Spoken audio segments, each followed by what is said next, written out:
La democracia, la legislación moderna, el Código Civil, el Código Penal y la búsqueda de la armonía para vivir en convivencia ante la sociedad fue la herencia que nos dejó la antigua Roma,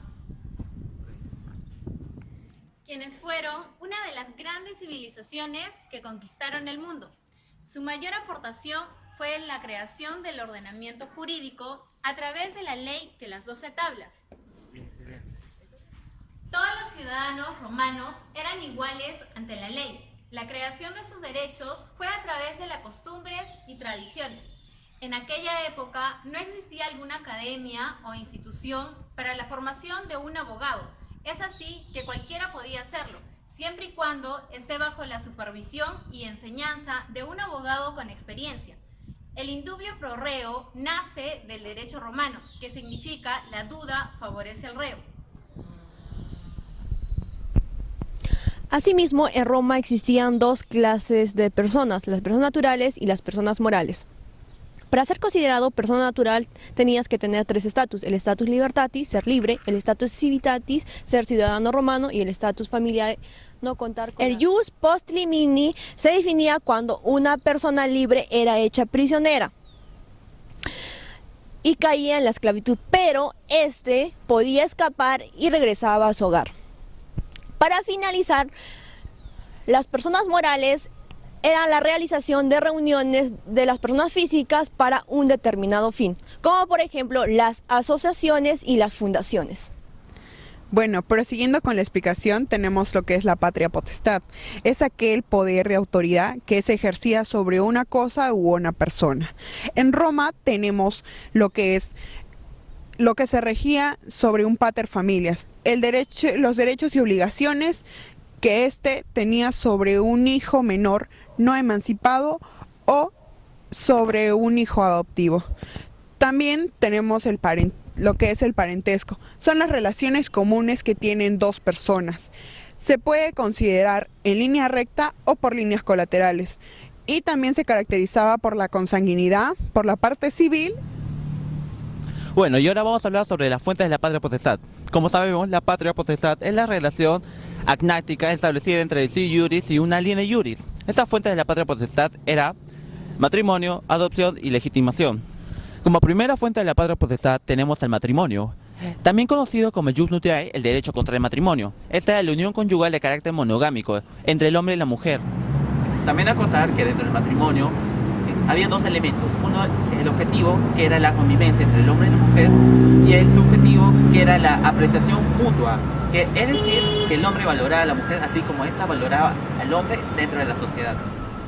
Como segunda fuente tenemos a la adopción. La adopción era la institución del derecho civil romano, en la cual creaba relaciones de carácter agnático entre el si iuris y el aliene iuris. Esta práctica era muy común en aquella época, ya que el imperio no permitía la desaparición de una familia. Dentro de la adopción tenemos la drogación y la adopción como tal. Primero, la drogación era la forma más remota de adoptar. Esta consistía en que un pater asumía la responsabilidad sobre otro pater. Este acto era de gran trascendencia y repercusión, ya que implicaba la desaparición de una familia. Para esto intervenía el aspecto religioso, político y social, ya que no permitía, como dije, la desaparición de una familia. Pero en tiempos de Diocleciano esto se eliminó y solo bastaba una orden del emperador. Aparte de la drogación, también tenemos la adopción como tal. Este es el procedimiento por el cual un pater obtenía la patria potestad de un filius del otro pater, previo consentimiento. Este acto no era de gran importancia como era la adoración, ya que no intervenía en el Estado ni el aspecto religioso. En un principio se realizaba 3 ventas ficticias, pero en tiempos de Justiniano esto se eliminó y solo era previo consentimiento del pater que iba a otorgar a su hijo. Como tercera y última fuente tenemos a la legitimación. Este es el mecanismo por el cual un pater familias podía obtener la patria potestad sobre su hijo ilegítimo. Y cuando digo ilegítimo, es decir, que lo obtuvo fuera del matrimonio. Este mecanismo era de gran importancia en los tiempos de emperadores cristianos y se podía llevar a cabo mediante 3 formas distintas. Primero, mediante un matrimonio subsiguiente. Segundo, mediante la oblación de la curia. Y tercero, mediante un rescripto del emperador.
Nos encontramos un día más en Al Día Jurista. Hoy hablaremos sobre un tema muy importante, el derecho romano, que marcó nuestro pasado, marca nuestro presente y marcará nuestro futuro. Nos encontramos con 3 prestigiosos juristas abogados. Como primer invitado tenemos al doctor Damián, decano de la Facultad de Derecho. Y como segunda invitada tenemos a la doctora Gabriela Cárdenas, especialista en delitos penales. Y como tercera invitada tenemos a la doctora Yanisa Mamani, especialista en materia civil. Doctor Damián, la pregunta es para usted. ¿Cuál es la importancia del derecho romano? ¿Me puede hablar usted?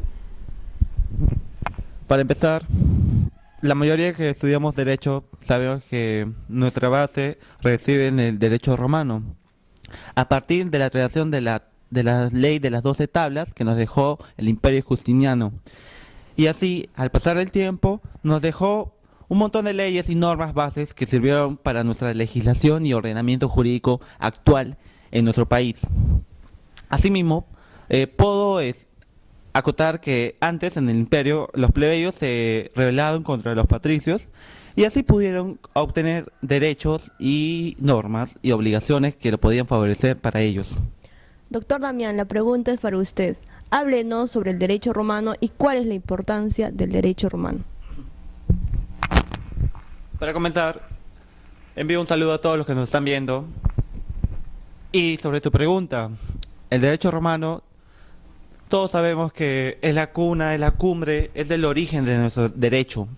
Asimismo, esta gran cultura, como fue la cultura romana, nos dejaron la ley de las 12 tablas, la cual fue fundamental, ya que gracias a esto partieron todas nuestras leyes y normas. Asimismo, aparte del derecho, también aportaron en lo religioso, político, social, en la forma de convivir de las personas actualmente.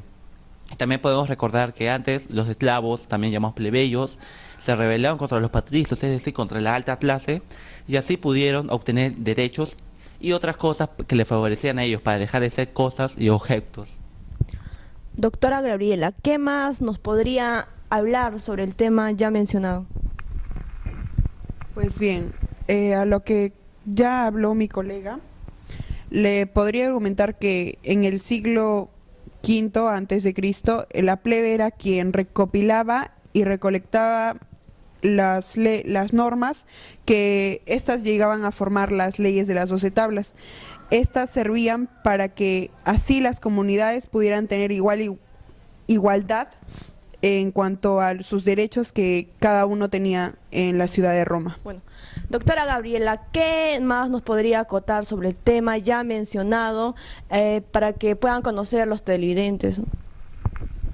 Pues bien, Acerca de lo que comentó ya mi colega, les puedo argumentar acerca de que eran unos 10 magistrados quienes hacían la recopilación de estas normas, y es así que nacía las leyes de las 12 tablas. Con ello servían para que estas personas pudieran tener igualdad en cuanto a las leyes que en Roma ya se establecían. Bueno, doctora Yanisa, en aquella época, ¿quiénes crearon las leyes y quiénes eran los legisladores? ¿Nos puede hablar y explicar a los televidentes quiénes eran los legisladores? Buenos días, Delcy. Buenos días ante todo el público. Muchas gracias por la invitación. Pues sí, aclarando la pregunta, en aquella época del derecho romano existieron diferentes etapas. Durante la época republicana existieron la ley de las 12 tablas. Fue ahí donde se creó a través de sus costumbres y tradiciones. Los plebiscitos eran encargados de elaborar las leyes junto con los comicios, y a su vez los pretores eran encargados de dar los edictos, que hoy en día son los jueces que brindan las sentencias. Durante el imperio existió el emperador, quien era el encargado especial de dar las leyes, pero a su vez existieron también las constituciones, las recopilaciones, quienes eran encargados desde aquel momento para dar las leyes. Y una pregunta, doctores, ¿había un único derecho en Roma? Permíteme responder de esa pregunta, Delcy. Relativamente sí, pero también podríamos decir que no. ¿Por qué? Porque en Roma, como sabemos, ellos, exclusivamente para la gente de Roma, había un derecho para ellos, netamente para ellos. Pero en cambio, como sabemos, el Imperio Romano era muy expansionista. Y por ello, a la vez que conquistaba nuevos territorios, había gente que no era como tal un ciudadano romano. Es por ello que para esta gente especial se creó el derecho de gente, o también conocido como el Jus Gentium. Bueno, siguiendo. Doctor Damián, ¿cómo era en aquella época los procedimientos judiciales? Bueno, como sabemos, ¿no?, que los romanos crearon las leyes, pero ¿cómo la aplicaban? La aplicaban mediante los procesos. Esto era necesario para mantener la independencia judicial. Asimismo, cuando era en caso de proceso contencioso, participaban la parte demandante y la parte del demandado. Asimismo, cuando un particular, es decir, una persona tenía un conflicto, iba ante el pretor y reclamaba, ¿no? Entonces, el pretor decidía si era necesario hacer un juicio o no. Y cuando afirmaba, esa persona que se había ido a quejar con la otra parte, es decir, el demandado y el demandante, entre ellos escogían al juez para que éste diera un dictamen final. Ya se concluyó. Permítame, gracias.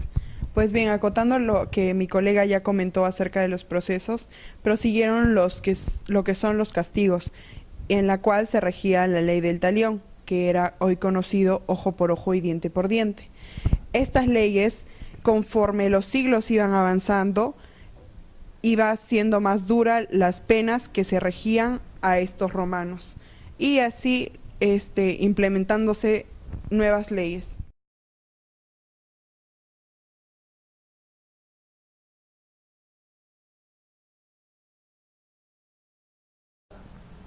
Hola, ¿qué tal? Mi nombre es Luis Alonso Damián Chalco y hoy les voy a hablar sobre el tema de personas. Como bien sabemos, una persona cuenta con derechos y obligaciones. Pero ¿de dónde proviene esta palabra? Esta palabra proviene del término personare, que significa producir sonido. Asimismo, esta se complementa con la máscara. Esta máscara era usada por los actores griegos y romanos. Esas máscaras aumentaban la voz. ¿Por qué? Ya que esos representaban distintas personalidades, distintos personajes. Asimismo, diferenciamos que personas se divide en personas físicas y personas morales. Físicas. Como bien ya se dijo en la parte introductoria, para que una persona sea considerada como tal, debía contar con 3 elementos: el status libertatis, civitatis y el familiae. Asimismo, también existía la figura del capitis diminutio, que era la pérdida de la personalidad. Y la hemos hablado del status libertatis, del civitatis y de familiae. Ahora vamos a ver más específicamente. En el status libertatis diferenciamos a la persona libre y a la persona esclava. La persona libre contaba con derechos, normas, leyes que lo favorecían Totalmente. En cambio, a la persona esclava no contaba con eso. Simplemente era una cosa, objeto, nada más. Ahora bien, algunas características del esclavo es que este no podía tener patrimonio, riquezas, bienes, no podía casarse. Y si es que este era demandado, simplemente no afrontaba el juicio, porque no era una persona como tal, era simplemente un objeto. Ahora bien, al comienzo al esclavo se le explotaba, se le podía matar y no pasaba nada. Pero después, al pasar el tiempo, se trajeron leyes que protegían al esclavo. Por ejemplo, la ley Petronia, la cual castigaba a aquella persona que mandaba al esclavo al coliseo a pelear. O la Cornelia, que era a que se sancionaba a la persona que abusaba del esclavo, su esclavo o ajeno, o que lo mataba. Las causas por las que una persona podía ser esclava podría ser por nacimiento o por causas posteriores a esta. Por nacimiento es cuando el niño era hijo de una madre esclava, por lo tanto ese niño iba a ser esclavo. Ahora, antes, en la época romana, si la mujer dio luz a este niño, pero justo en el momento en que esa mujer era libre, el niño iba a ser libre. Esto fue cambiando. En el tiempo de Justiniano, solo bastaba con que la madre hubiera sido libre en algún momento del periodo de gestación, por lo tanto el niño iba a ser libre. Ahora bien, por causas posteriores a esta era regulado por el derecho de gentes o por el derecho civil. Uno podía ser esclavo por caer como prisionero de guerra. Lo anterior dicho era regulado por el derecho de gentes. Ahora, por el derecho civil, tenemos en la época preclásica y según la ley de las 12 tablas, uno caía esclavo por 4 motivos. Por delito, por deuda, por desertar del ejército y por no haberse inscrito correctamente en el censo. Ya en la época clásica, las formas de ser esclavo cambiaron. Ahora, la forma para ser esclavo, la primera era que si una persona libre se hacía vender como esclavo y luego cobrar el dinero. La segunda era aquella persona que cometió un delito y era sentenciada. A esto se le llamaba el servi ponae, que era el esclavo de su propio delito. Luego, la tercera forma era que una mujer libre tenía relaciones sexuales con un esclavo, habiendo previamente una prohibición. La cuarta forma era cuando un libertino cometía un acto de ingratitud a su antiguo amo. Ahora bien, en tiempos de Justiniano, para ser esclavo por motivo de delito, esto se abolió, ya no era considerado. Como información adicional, en un principio, los esclavos eran los propios ciudadanos romanos. O sea, me refiero a que estos ciudadanos romanos que por algún motivo caían en esclavitud, tenían las mismas costumbres, las mismas religión, las mismas características, ¿no? Es por eso que no se le daba como un maltrato a estos esclavos. Pero ya luego, cuando el imperio iba conquistando nuevos territorios, se aumentó la cantidad de esclavos. Pero estos esclavos no eran ciudadanos romanos, sino que eran extranjeros. Y es por eso que a estos extranjeros se les trató como cosas, como objetos. Finalmente, en la época del Principado, se introdujo la costumbre del peculio. ¿Qué era esto? Que se le daba la tarea de administrar los bienes de su amo y mediante las ganancias que éste obtenía de administración podría comprar su libertad.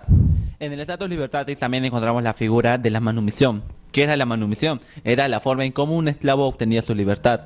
Ahora bien, había condiciones para que esto se realizara y dependía del amo, es decir, que su voluntad y tenía que hacerlo de forma solemne. Habían 3 formas distintas de llevar a cabo la manumisión, que era por censo, por vindicta y por testamento. Por censo nos referimos a que el amo le da permiso al esclavo para que ese se vaya a inscribir en el censo que se hacía cada 5 años en el imperio. Ahora, por vindicta, cuando el amo, acompañado del esclavo y de un asesor, iban ante un magistrado para pedir que el esclavo sea libre. Y por testamento, como su propio nombre lo dice, era que el amo cuando dejaba un testamento en el cual decía que cierto esclavo iba a ser libre. Claro que eso surtía efecto después de fallecer el amo. La manumisión por testamento se dividía en 2 tipos, la directa y la fideicomisaria. La directa, como su propio nombre lo dice, que directamente el esclavo obtenía su libertad después de que el amo falleciera. Y la fideicomisaria, en cambio, tenía que suplicar al heredero, ya que por motivos no se le permitía al esclavo directamente obtener su libertad. Cuando el heredero aceptaba no darle la libertad al esclavo, este debía realizarlo por medio de una vindicta o por censo. El esclavo que obtenía la libertad mediante esas 3 formas de la manumisión recibía el título de libertino y de ciudadano romano. A su vez, era libre de hecho, pero no de derecho. Ahora bien, hablemos de la Lex Fusia Caninia, la cual no permitía otorgar la libertad a más de 100 esclavos, esto mediante la forma de testamento. En el tiempo de Constantino, y gracias a la influencia cristiana, es que se logra implementar una forma más de manumisión, que era la manumisión por iglesia, que es decir, que lo llevas ante un obispo o un sacerdote en el cual otorgabas la libertad del esclavo. Anteriormente había mencionado que dentro de las personas libres habían dos clases, los libertinos y los ingenuos. Ahora bien, las diferencias entre estos es que los libertinos eran considerados de un rango social inferior que los ingenuos, y también que los libertinos conservaban aún relaciones con sus antiguos amos. Ya en la época del gobierno de Justiniano, estas diferencias se abolieron, ya no había diferencias entre los libertinos y los ingenuos. Ambos eran considerados como libres. El colonato, otra institución que encontramos dentro del Status Libertatis. ¿Qué era el colonato? El colonato era un estado intermedio entre la esclavitud y la libertad. Aparece posiblemente en la época de los emperadores cristianos. El colono era aquella persona que estaba a cargo de una tierra, el cual debía cultivarla y mantenerla. Este pagaba impuestos mediante especies o dinero. Asimismo, la condición de colono era hereditaria y esa terminaba mediante una orden superior o por el terrateniente. El colono era muy favorable para el Estado, ya que permanecía inseparablemente y por ende siempre obtenía riquezas y ganancias de este.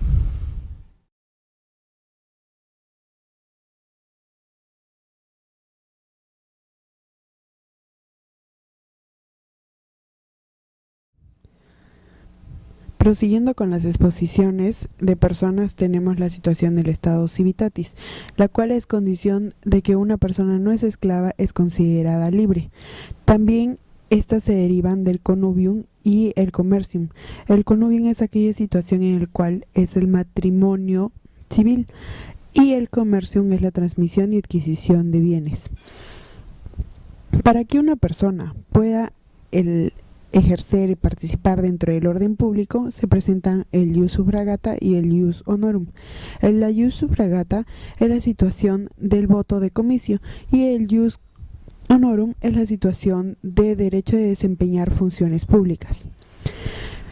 Posteriormente al nacimiento, la patria potestad también se podía adquirir bajo la situación de prestar servicio al Estado. En cuanto a esto, se presentan los peregrinos. Los peregrinos son la situación de los extranjeros y o considerados los no ciudadanos.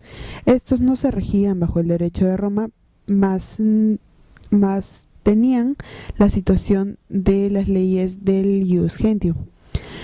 Los peregrini y los latini. Se presentaba la situación de los peregrini, que eran los tratados que celebraban estos de alianza con Roma. Los latini eran la situación de los peregrini, o sea, eran considerados peregrini, pero estos sí gozaban de un trato ventajoso. Estos se dividían en tres: los latini veneres, los latini coloniani y los latini iusniani. Los latini venere eran aquellos que gozaban del commercium y el connubium. En cuanto a los latini coloniani, eran aquellos que no gozaban de derecho público y mucho menos del ius connubii. En cuanto a los latini iusniani, eran aquellos libertos manumitidos de forma no solemne. Por último, tenemos el estado de familia, los cuales se dividían en dos, que eran el sui juris y el alini juris. El sui juris consistía en la situación de que una persona no estaba bajo el poder de una autoridad y de estas derivaban la situación de el manus y el mancipium. Prosiguiendo, tenemos al alini juris, que es la condición que sí estaba sujeto bajo una autoridad y de este derivaban la filifamilias y la mujer in manus. Con otro tema, proseguimos con lo que es la El capitis diminutio. El capitis diminutio consistía en la pérdida de libertad, en la pérdida de la familia y en la pérdida de la ciudadanía. De estos derivan el capitis diminutio máximo, medio y mínimo. El capitis diminutio máximo era la situación en la cual se perdía la ciudadanía, más también se perdía la libertad y el estado de familia. En cuanto al capitis diminutio medio, era la situación en la cual se perdía la situación de libertad.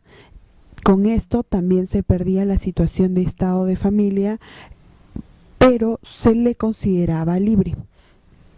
En cuanto al capitis diminutio mínimo, era una situación en la cual se perdía el estado de familia como tal, mas no se perdía la ciudadanía, mucho menos el estado de libertad. Y por último tenemos al ius post limini. El ius post limini consistía en la situación en que un hombre libre era hecho esclavo, pero éste llegaba a escapar y retornaba a su hogar. En la situación del caso del matrimonio se presentaban de tres maneras, la primera era una persona era hecha libre y quería casarse con una esclava, pero este no podría contraer matrimonio y tendría que esperar 5 años para poder contraer nupcias. La segunda situación se presenta en que ambos cónyuges pueden llegar a ser esclavos por una misma circunstancia y en una misma situación, y el hijo era considerado legítimo ya que nacía dentro de cautiverio.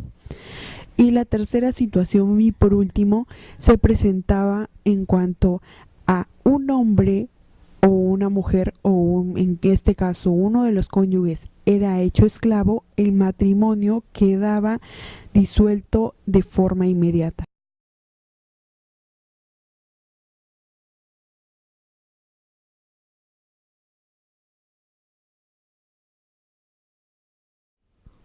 Aparte de las personas físicas, encontramos las personas jurídicas o morales, que aunque en Roma no alcanzaron un gran desarrollo, pero estas estuvieron contempladas en el derecho romano.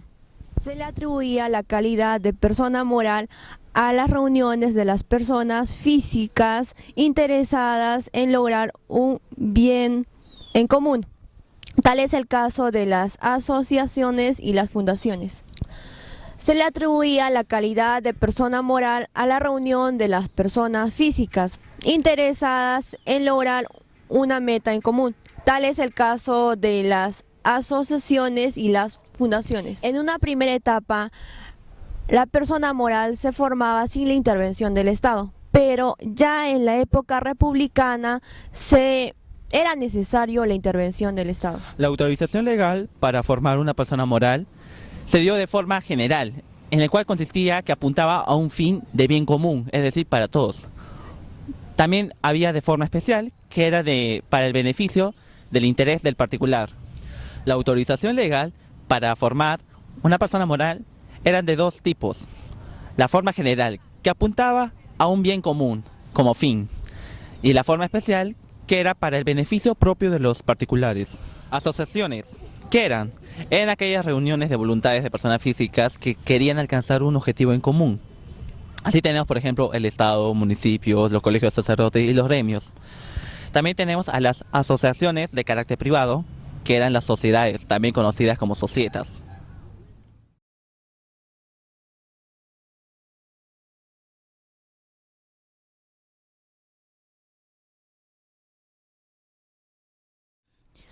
A diferencia de la asociación, la fundación es la voluntad de una persona para proporcionar un patrimonio con un fin determinado.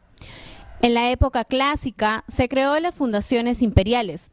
Estos consistían en establecimientos públicos con el fin de dar alimentos a los más necesitados y a los niños. A partir del siglo V, bajo la influencia del cristianismo, se creó las fundaciones privadas. Estos consistían en establecimientos privados donde las personas brindaban sus donaciones.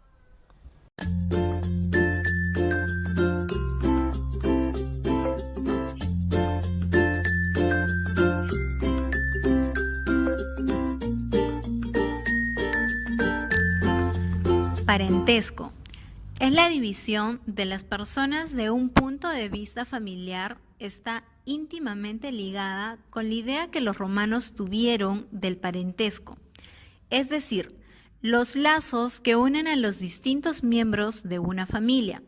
Esos lazos podían ser de carácter natural o civil, siendo diferentes las consecuencias que uno u otro producían. Así, en Roma nos encontramos con un parentesco natural o de sangre llamado cognación y un parentesco civil creado por la ley que se llamaba agnatio.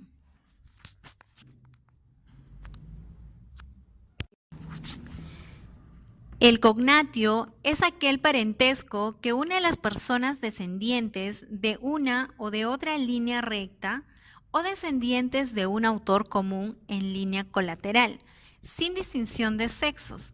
Este parentesco existe tanto en línea masculina como en línea femenina. Por otro lado, el agnatio es el parentesco civil fundado sobre la autoridad paternal o marital. Es así que este parentesco solo será reconocido en línea masculina. En aquella época, el sistema jurídico familiar romano era básicamente un sistema patriarcal. En consecuencia de ello, cada persona solo podía tener dos abuelos, es decir, el parentesco agnático eran por el lado paternal, siendo así que podríamos encontrar cuando dos hermanos son uterinos de distintos padres, no serán considerados como tales agnáticamente.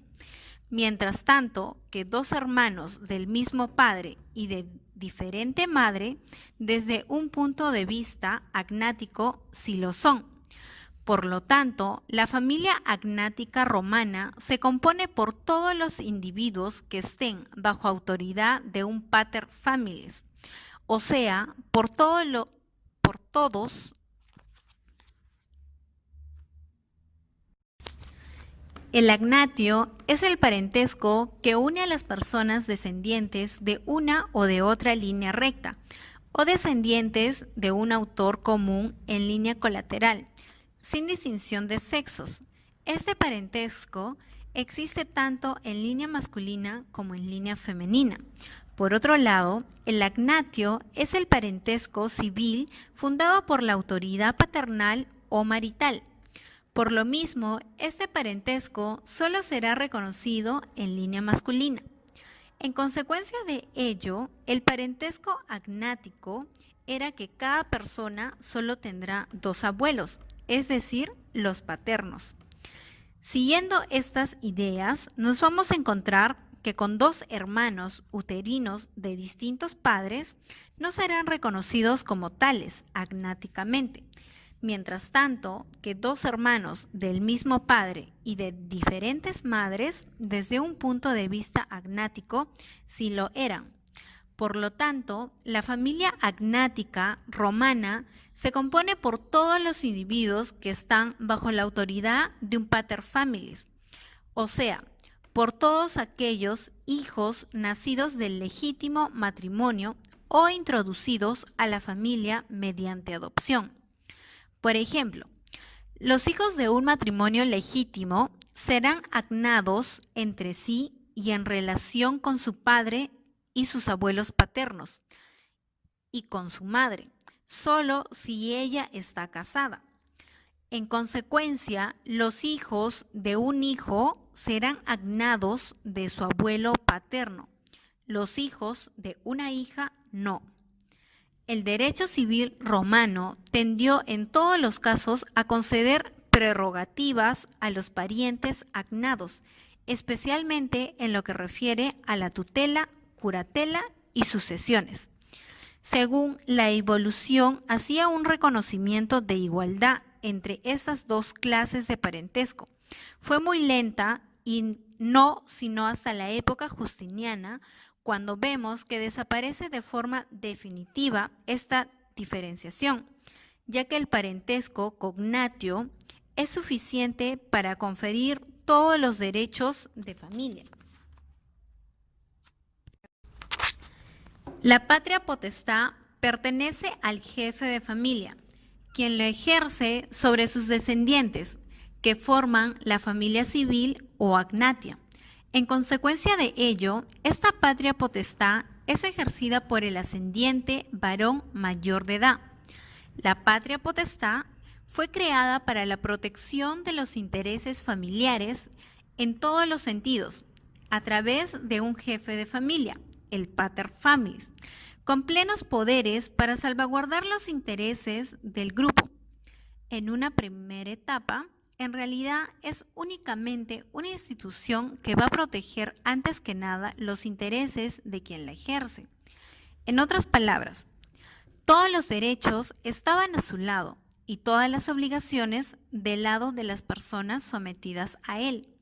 Y este sometimiento no cambiaba por razón de edad ni por la circunstancia de contraer matrimonio. En un principio, la autoridad paternal fue semejante a la autoridad del amo sobre el esclavo. Se ejercía de forma total, sobre la persona como sobre los bienes. Sin embargo, poco a poco, esta energía de autoridad fue desapareciendo hasta que se convierte en una relación de mayor a igual, con los derechos y deberes para padres e hijos. La patria potestad tuvo diferentes evoluciones y también derechos. Dentro de estos derechos podemos encontrar el derecho sobre la persona y el derecho sobre los bienes.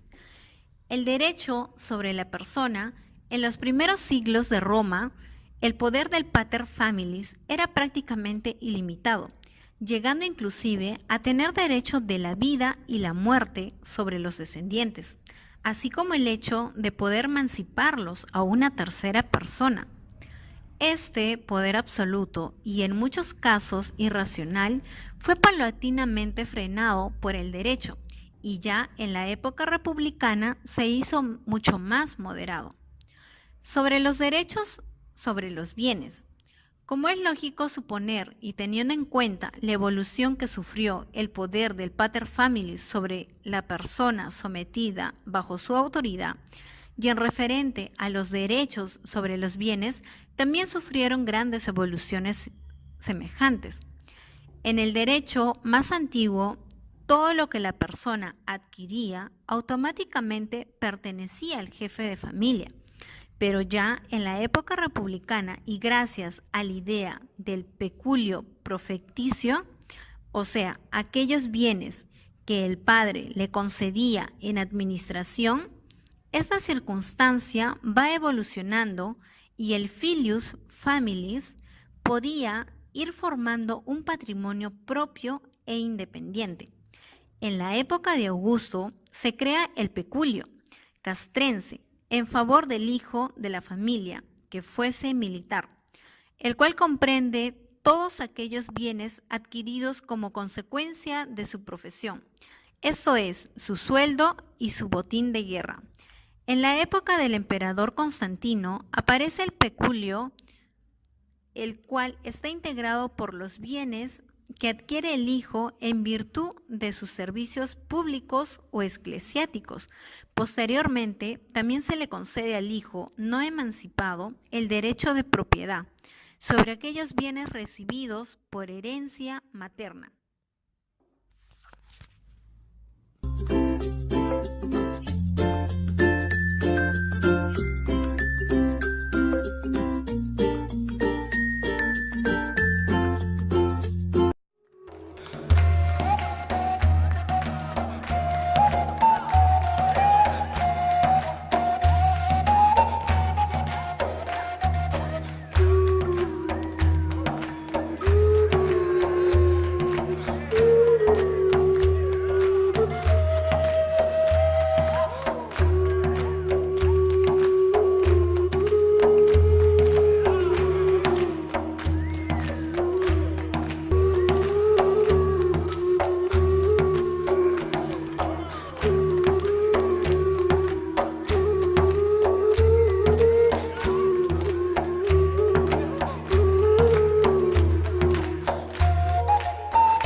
¿Ya terminaste de lavar? No, aún me falta. Ponte a barrer. Ya, Están tocando la puerta. ya voy.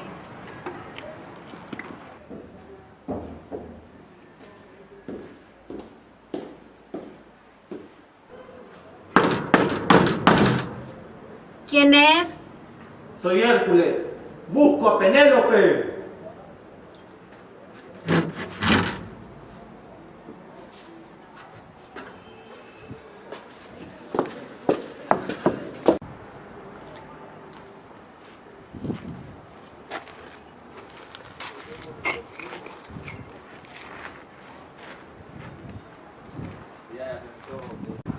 Gregorio. Padre, despierten. ¿Quién eres tú? Yo soy Hércules. ¿Y a qué has venido? He venido a pedirle la mano de su hija. Y dime tú, ¿qué propiedades posees? ¿Qué terrenos tienes? Yo he participado en la guerra. He ganado varias propiedades, riquezas, oro. Por eso mismo he venido a pedirle la mano de su hija Penélope. Creo que he escuchado de ti. Penélope, párate. Arrodíllate, Hércules. Hércules, te concedo la mano de mi hija en sagrado matrimonio. Valórala. Es mi única hija. Hija, siéntete afortunada de que te vas a casar. Le prometo que voy a cuidar a su hija. No se va a arrepentir. Así sea.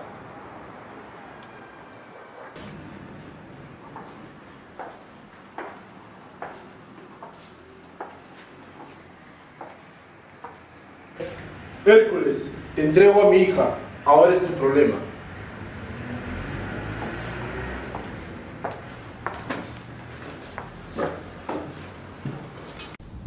Bienvenidos, hijos míos, al sagrado matrimonio entre Hércules y Penélope.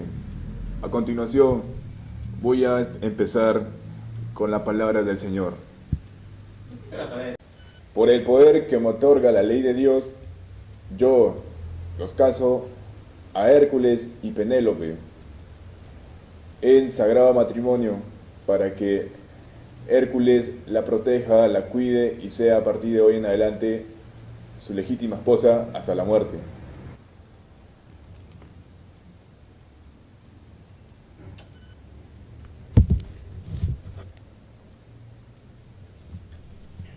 Yo los declaro marido y mujer, por el Padre, el Hijo, el Espíritu Santo. Amén. Sean felices, hijos míos.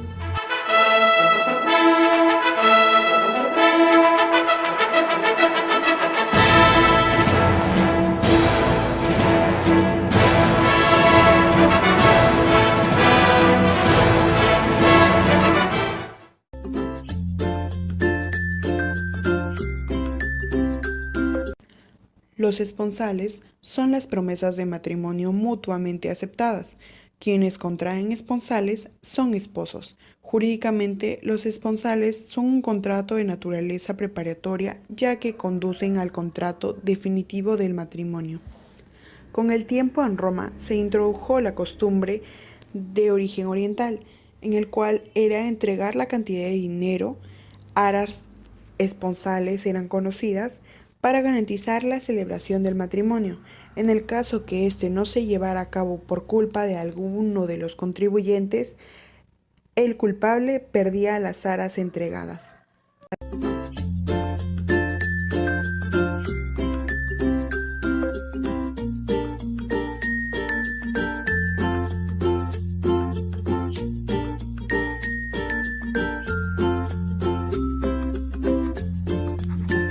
Existieron condiciones de validez para la celebración del matrimonio.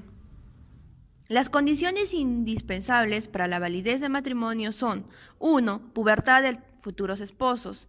2. Consentimiento de los esposos. 3. Consentimiento del jefe de familia. 4. El connubio. Bueno, comencemos con la pubertad de los futuros esposos. Se entiende por ella la edad en la cual las facultades físicas de ambos cónyuges estén suficientemente desarrolladas como para que les permita realizar el fin del matrimonio, esto es, la procreación de hijos. La pubertad se fija en los 12 años para la mujer y en 14 para el varón. En el hombre, el hecho de llegar a la pubertad consistía todo un acontecimiento familiar y era un acto social de gran importancia, que acarreaba consigo la celebración de una serie de ceremonias en la época del año, en el que se realizaban las fiestas en honor del dios Baco, permitiéndole por primera vez vestirse con la toga viril. Consentimiento de los esposos. Las personas que van a contraer matrimonio deben expresar libremente su consentimiento para llegar a realizarlo. En una primera época, y como es lógico suponer, este consentimiento era secundario, ya que la autoridad paterna era absoluta. Inclusive, se podía obligar al hijo a contraer matrimonio. Pero, posteriormente, y ya en la época imperial, este fue un requisito indispensable, con independencia de la voluntad paterna. Consentimiento del jefe de familia. La persona que se casa siendo siyuris no tiene necesidad de consentimiento de nadie. No ocurre así con los hijos bajo autoridad paternal, los cuales deben contraer con el consentimiento del pater familias. Este consentimiento de los padres no está fundada en el interés de los futuros cónyuges, sino única y exclusivamente en la autoridad familiar. Y por último, el connubio. Es la aptitud legal para estar en posibilidad de contraer las iustae nuptiae. Gozarán de este privilegio todos los ciudadanos romanos, quedando exceptuadas de él tanto los peregrinos como los latinos, salvo los latinos veteres, que si gozaban de esta prerrogativa, la falta de connubio podía ser sustituida por un orden del emperador, autorizado la celebración de las iustae nuptiae.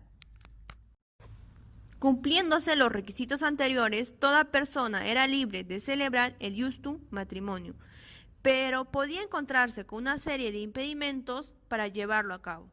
Tal sería el caso de que existiese algún tipo de parentesco entre los futuros cónyuges. Para esta clase de impedimento, las diferencias entre el parentesco agnático y el cognático no son tomadas en cuenta, por lo que la prohibición rige de igual forma en los dos casos. En línea recta, el matrimonio está prohibido hasta el infinito, por razones obvias, ya que biológicamente unidas de este tipo van en contra de la naturaleza.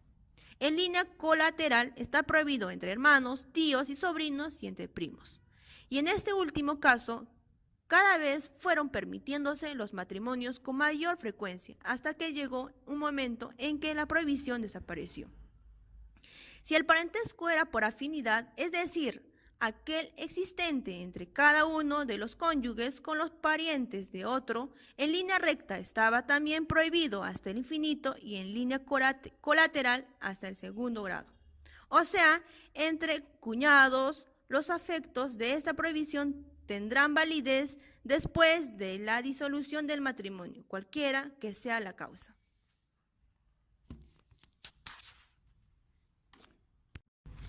Finalmente señalaremos aquellos impedimentos específicos para llevar a cabo la unión marital.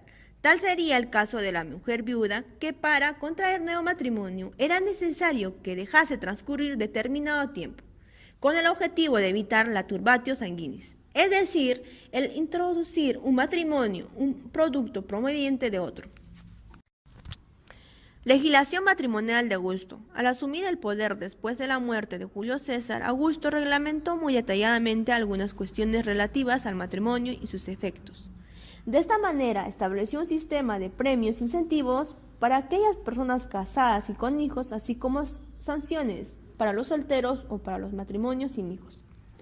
Todo esto con el fin de resolver el problema demográfico de la disminución de la población romana en los últimos siglos de la República. Época de luchas tanto internas como externas, que habían diezmado al pueblo. También se dispuso que los matrimonios que no tuvieran hijos no podían gozar de las libertades que se les otorgaban por testamento. en cuyo caso estos bienes caían y pasaban a otros herederos. De aquí que esta legislación augustea también se conozca como el nombre de la legislación caducaria.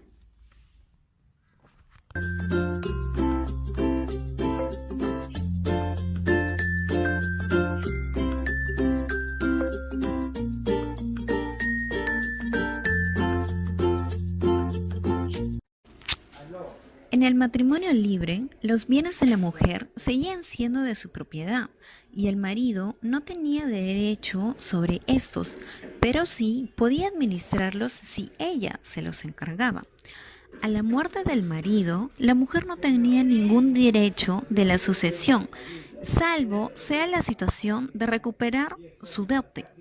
Con posterioridad se le concedió a cualquiera de los cónyuges el derecho recíproco a la sucesión sobre los bienes del cónyuge premuerto. Entre los cónyuges no se podían efectuar donaciones.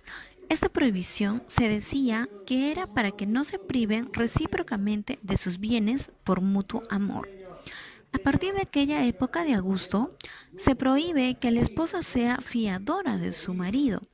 En lo que concierne a los hijos nacidos dentro del matrimonio, sabemos que estos siguen la condición del padre, están bajo su potestad y por lo tanto son agnados de él y únicamente cognados de su madre. Efectos del matrimonio. En aquella época, la mujer participaba de la condición social del marido y pasaba a formar parte de la familia de él en calidad de hija y como hermana de sus hijos. Esto sucedía siempre y cuando el matrimonio se hubiese celebrado en el cum manu. En los primeros siglos siempre se daba esta clase de matrimonio, rompiéndose así en ese momento toda relación agnática con la familia antigua. En el caso que fuera sui juris, al celebrarse el matrimonio, los bienes que poseyera eran adquiridos por el marido, lo mismos que aquellos ella pudiese llegar a adquirirlos de la misma manera. A la muerte del marido, concurría a la sucesión en calidad de heredes sui, en calidad de igualdad de condiciones con sus hijos. Si el matrimonio había sido celebrado en el sine manus, no se creaba por parte del marido la potestad maritalis y la mujer no entraba como agnada a la familia del marido, conservándose así la situación con su anterior familia.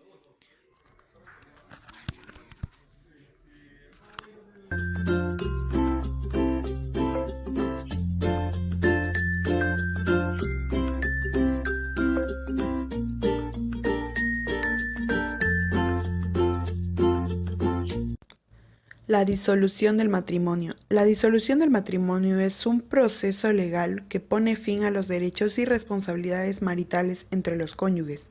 Esto afectará considerablemente su vida personal y sus finanzas. La disolución del matrimonio se daba por diversas razones. Por un lado, a partir de la forma natural, es decir, por la muerte de uno de los cónyuges, y por otro, cuando existían determinadas causas para no seguir adelante con la unión marital.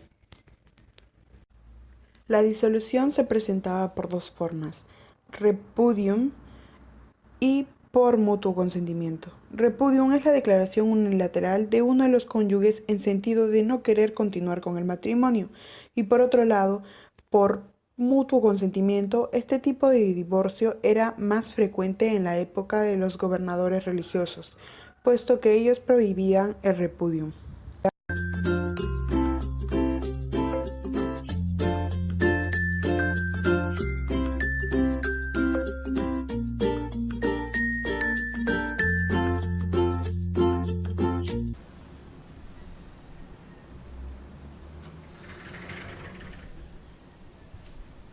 Hércules, he caído en desgracia. Tengo problemas, deudas. Lo he perdido todo, Hércules. Déjame ser parte de tu familia. Tulio, ¿eres consciente de lo que dices? Sí, Hércules. Sabes que tú, tu esposa y tu hija pasarán a ser parte de mi familia. Tendré poder y dominio sobre ellas. ¿Lo sabes, verdad? Sí, Hércules. Todos mis bienes son tuyos. No, Tulio, no, podemos solucionarlo. Atrás, mujer, apartaos. Si es así como lo quieres, arrodíllate y besa el anillo como muestra de respeto.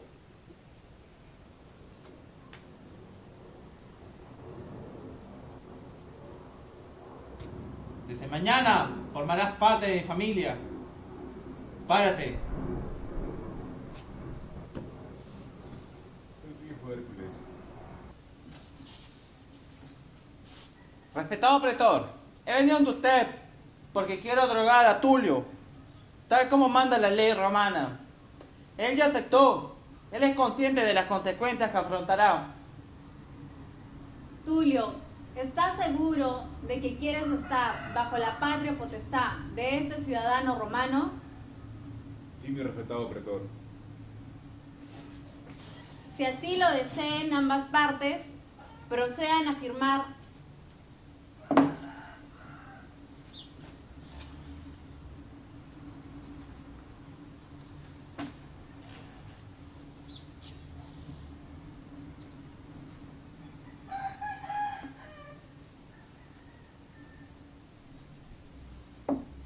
Este acto queda consumado bajo la ley romana.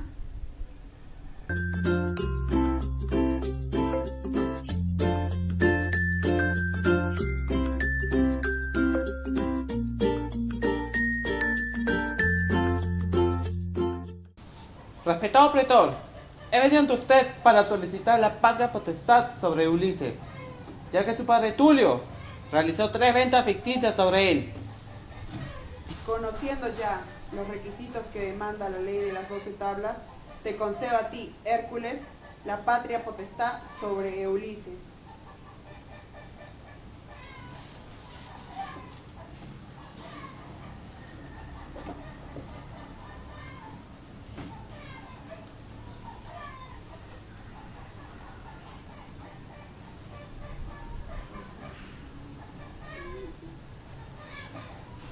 Consumado el acto, tú, Ulises, pasas a ser hijo de Hércules.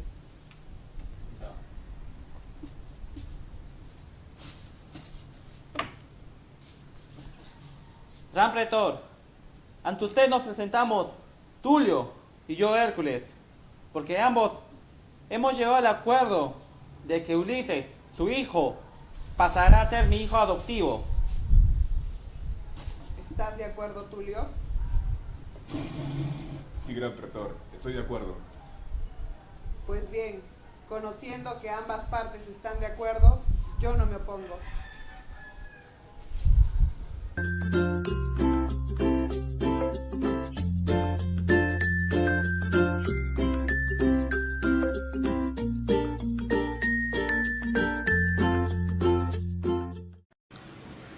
Ahora veamos lo que era la legitimación.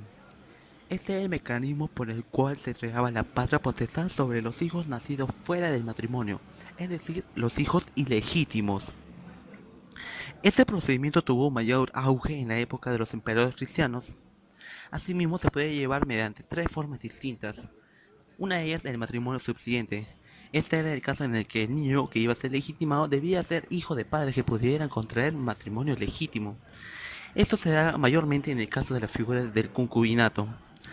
Asimismo, fue de mayor frecuencia en la época del emperador Constantino.